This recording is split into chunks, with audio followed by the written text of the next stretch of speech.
আসসালামু আলাইকুম। হ্যাঁ হামজালা, ভিতরে এসো, দরজা তো খোলাই। হ্যাঁ বসো, ওই যে খাবার বাড়া আছে। 2টা বছর ধরে হুদাই খাওয়াইতেছি, ওর খাওয়াই আমার কোনো লাভ আছে? ওর খাওয়াই তো আমার কোনো লাভ নাই। এই যে এত বাজার করি, চাইল ডাইল ওর পিছনে আমি খরচ করতেছি, আমি তো 2 পয়সা লাভও দেখি না।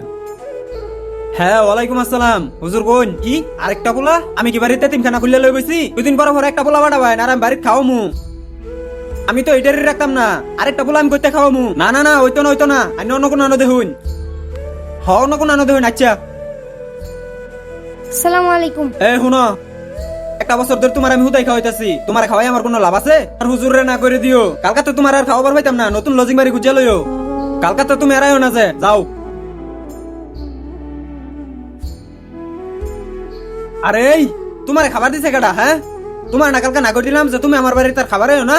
তোমারে না করলাম, তোমার হুজুরে না করলাম, এরপরও তুমি আজকে খাবার আইলে গেল লিগা? হুজুরে তো একদিনে লজিং বাড়ি খুঁজে পাইছে না, এর লেগে আজকে আমারে পাঠাইছে, কইছে খাইয়া হোগা, কিছু কইতো না।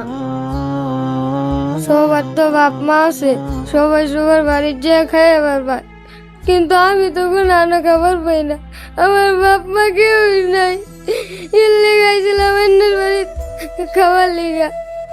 আচ্ছা ঠিক আছে, আজকে খাইয়া যাও গা, কালকা তেরাইও না।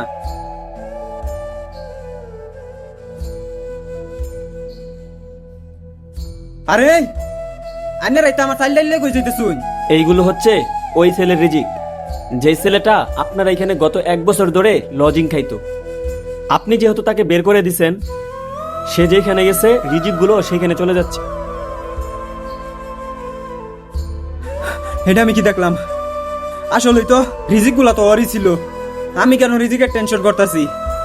আল্লাহ তাআলা তো ওর রিজিক দিয়ে পর দুনিয়াতে পাঠাইছে।